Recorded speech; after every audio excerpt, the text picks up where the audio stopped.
Hey, have you ever traveled somewhere to record something, traveled back, and then a couple days later in post-production decided that you wanted to change the location or placement of your microphones? I did, and it was surprisingly easy. And you can too, and in this video, I'm going to show you exactly how.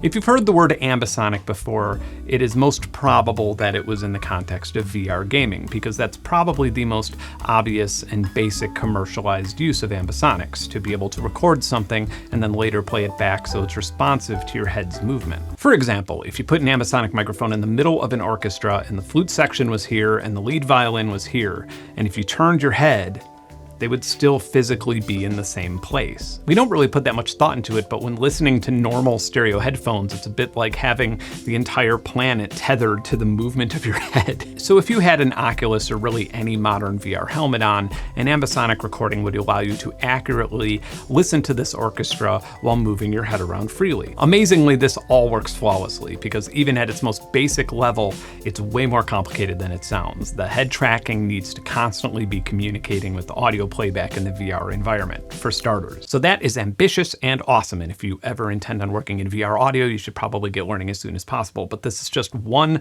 of the many uses of ambisonics, and the ability to move the location or even the pattern of a microphone after recording is a breeding ground for creative recording ideas and techniques. So how exactly do we accomplish that? Well, we need to take some sonic pressure, some pressure gradient force, psychoacoustics, or how the ear and brain work together to perceive sound, and we need to cram all of that into a big old pile of accelerated multivariable calculus. But you are in luck. What I am going to show you in this video is how you can record ambisonic sound and use free software to do some incredibly cool things with it without the accelerated multivariable calculus needed. So there is a quiet place somewhat nearby that I've been wanting to check out and record for some time now that is located along the Silver Comet Trail, which is a paved bike trail that was converted from an old rail line, and it runs from the Atlanta metro area all the way into Alabama. About 35 miles in, the trail goes through Paulding Wildlife Management Area, which is about 25,000 acres of wilderness.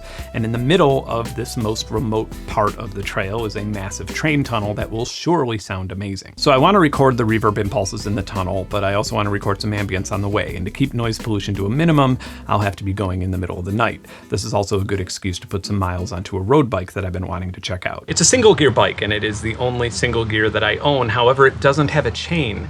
It has a belt, and despite only weighing 30-something pounds, it's actually an electric bike. So most electric bikes are just normal bikes with engines that help you go faster, easier, and my other electric bike, the Hemiway, for example, I could actually just propel it by twisting the handle. The KBO Hurricane here, on the other hand, just removes the complexity of having shifters and derailleurs and chains, and just compensates for that with a smaller and lighter weight battery.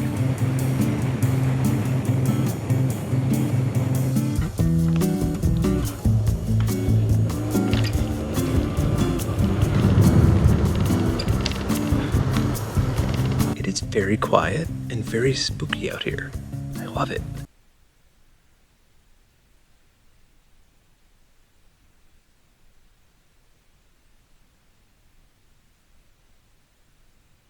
I'm actually amazed that you could get to a place this quiet, like an hour drive from Atlanta. Well, I guess like an hour drive and like an hour of bike riding, which, by the way, I need to get back on and get going because I still have like 15 miles to go. Oh, how cool is this? Here it is. It's like magical to see out in the middle of here. This is insane.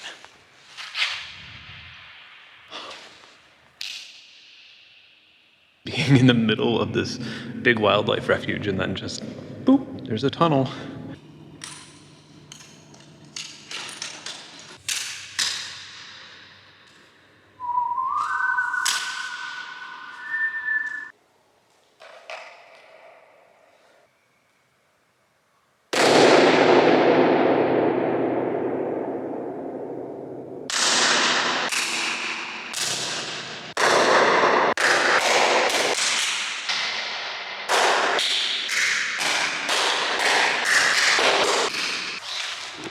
I'm happy.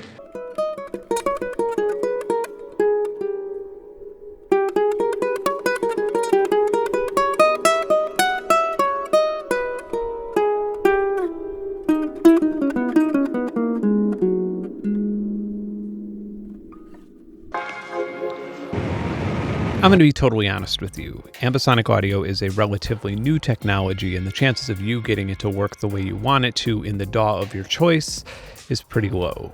Field recorder that you have hooked up to an Ambisonic microphone supports A or B format, quadraphonic or ambisonic sound, then you'll have a much easier time with DAWs like Reaper. It's actually the first time that I used this microphone out in the field, and due to the portability, I used a Zoom H8 and I recorded 4 monophonic waveforms at 96 kilohertz 24-bit.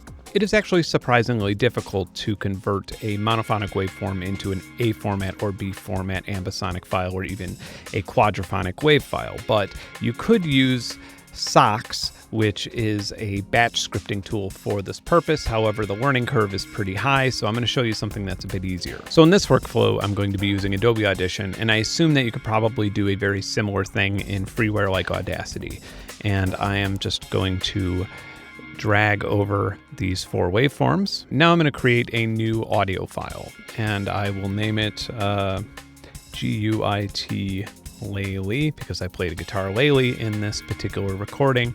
And I have a preset called 4chan because I'm so clever, which is basically just 1, 2, 3, 4 channels. All right, so here's where things might get a little frustrating. I have the option of selecting this overall empty file and removing 4, 3, 2, and leaving 1, or I could also just double click 1 and that will solo the first channel out of the 4 in this quadraphonic waveform. Then I'm going to head over here to track 1.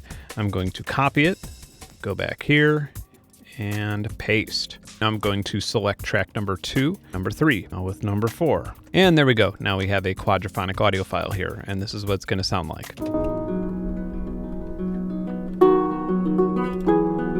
All right, so really quick here, we can choose the input as the NT-SF1, which is the microphone I used, or we can choose 2 different B format options, and then we can also output from stereo to mono to B format to 5.1, 7.1, 7.14, and so on. I had the microphone just upright, and so I'm just going to choose upright here, but if it was upside down, I could choose inverted, or if it was sideways, I could choose horizontal, but again, it was just upright, and this is the way it sounds, just raw, the way that I recorded it. And let's listen.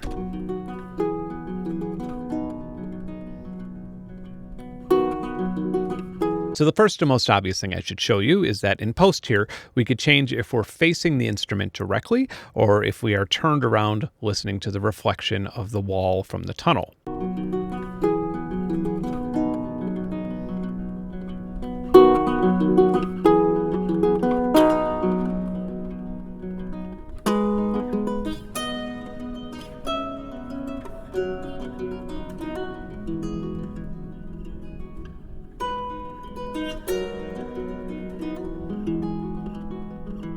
I should also point out that everything here can be automated. So if I was walking around the microphone playing the guitar, you could actually in post automate it to follow me. Now that makes absolutely no sense. Nobody would ever do that. However, when recording something for film, it starts making a whole lot of sense. All right, so if that wasn't enough diversity for you, in post here, we can actually move the location of the microphone from up to down as well.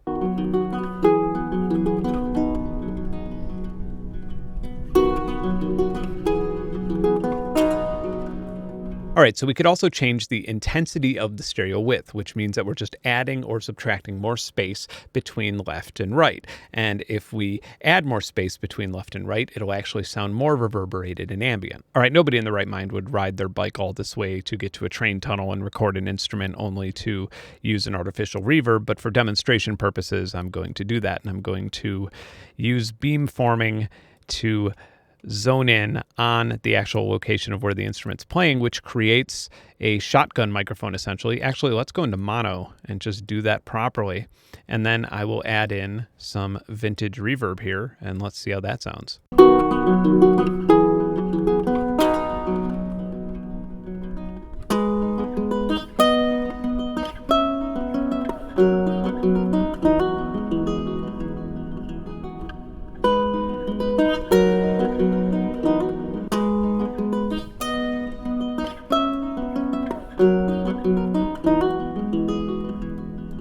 So as you can see in post, we've drastically changed the positioning and patterning of the microphone, which I can't even wrap my head around yet. It's just incredible to be able to do this. Now you could see how interesting, innovative, and inspiring it is to use ambisonic audio with just recording regular old instruments or sound design, but this gets really, really powerful when you start recording reverb impulses. So here we have a whole bunch of different claps, and I feel like some sound designers or engineers or people who work with convolution reverb will ask why I didn't use a sine sweep or a starter pistol or even a balloon pop. For years, I used to use these more formal techniques of capturing a room space, but then I asked myself, what is accurate? For example, if I went into my bathroom and just started playing the violin in front of the toilet, it would sound entirely different from me playing it, 24 inches to my left in front of a bathtub. When most people use convolution reverb, they're fine-tuning it, or they're fine-tuning the impulse with a low-pass filter or a whole combination of things. And so if that's happening, then we're already manipulating the sound and we lose its accuracy. So I don't know, unless that last 3.5% of a reverb tail is really important to you, then I would argue that walking around clapping your hands would just give you a very wide diversity of impulses very fast, thus giving you more for your money. So that is what I did here, and look at this in this 4-minute file. Look how much reverb shopping we can do. Unfortunately, we're getting a bit of wind. I was wearing headphones and I couldn't hear any at the time, and I'd never used that microphone inside that case before, but apparently that wasn't enough. Next time I will bring a dead cat. For those of you not familiar with microphone jargon, dead cat is just a furry microphone cover. I think I kind of lucked out here because in this particular haul, I would probably be removing anything under 300 anyway. Figure out the general idea of where we want to start the impulse. So probably like right here. Now, if I play my piano through a reverb impulse that has a pop in the beginning due to where I selected the audio, that's going to sound pretty terrible. So I zoom in really, really close here, and I try and find a place where all of the waveform's nodes are as close to 0 as possible at the same time. And this looks like our best bet, probably right here-ish.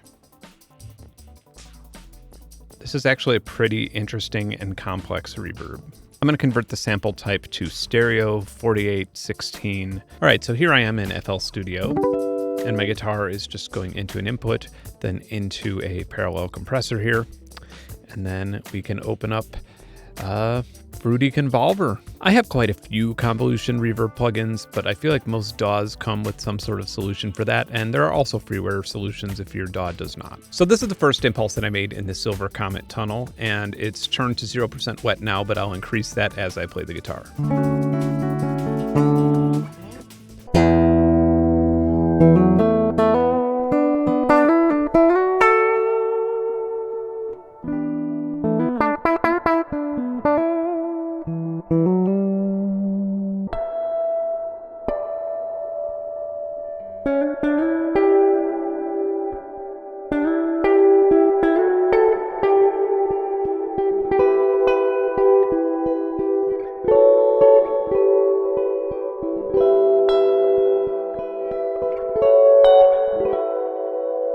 That sounded pretty amazing, and as somebody who is standing in that tunnel, I would consider it a very similar sound to the reverb I was hearing in there. All right, so even just here in Fruity Convolver, you can automatically normalize things. You have a ton of options here. You can view an entire different window for equalizer. You could also stretch the waveform to be longer or shrink it to be shorter with no difference in the frequency response, and it also has things like delay and self-convolution.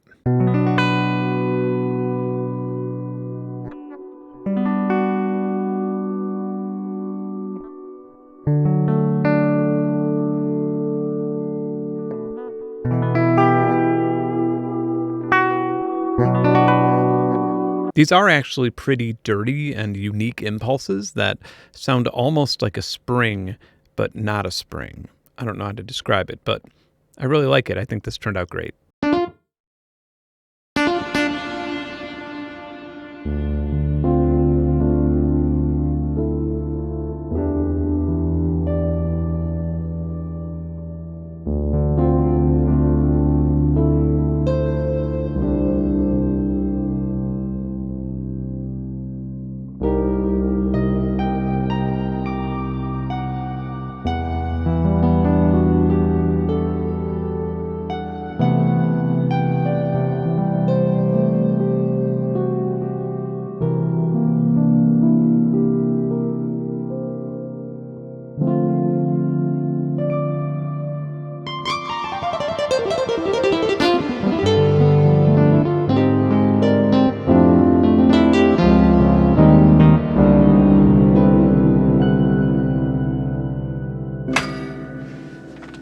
So I should mention that there are recorders that can record directly to A or B format ambisonic, and you can drag and drop them into the programs like Audition or Reaper. It's just that they're a bit big to take on a bike ride with me for 50 or 60 miles. So with the NT-SF1 here, I admittedly kind of expected average quality from the microphone itself, and that's because it has 4 channels, it comes with all the mounts and cables, and it retails for $1,000. But it's a really, really incredible sounding mic for field recording. Like, so good that I think that even if we only utilize 2 of the channels, it would still be the best stereo field recording mic that I've used. If you are into field recording and you are busting out your wallet as I speak, good luck. At the time I'm making this video, they're just now coming back in stock, hence why I haven't had my hands on one until now. Either way, that Rhodes VST plugin that you saw earlier, you can download that for free, and they have a big Ambisonic sound library available for free as well, plus there are plenty of open source tools that you could tinker with. Of course, as always, my recordings and impulses will be available on my Patreon, and everything I just said I will link to below. Oh, and the bike, the KBO Hurricane, held up just fine. The battery range wasn't exaggerated at all, which is actually something that's pretty common with e-bikes, and I think it's the first e-bike I've ridden where if it did run out of batteries, I wouldn't be all that upset, because without power, it's about as rideable as any single speed road bike. Anyway, in future videos, I really want to try miking instruments and drums in a studio setting with this and learn how to zero in on the specific spots better with beamforming and wave inversion. Oh, and who doesn't want an ambisonic recording of the largest brood of cicadas that will be deafening me any day now? If you like this video, subscribe to my channel. If there's anything you want me to cover in the future, let me know in the comments. And yo, are you a member of my Patreon? We currently have samples, audio assets, unreleased music, exclusive coupons for music production tools, Minecraft and Valheim servers, and an incredible Discord community that is hosting songwriting competitions and just generally being awesome. Join us for as little as $1. Link below. Bye.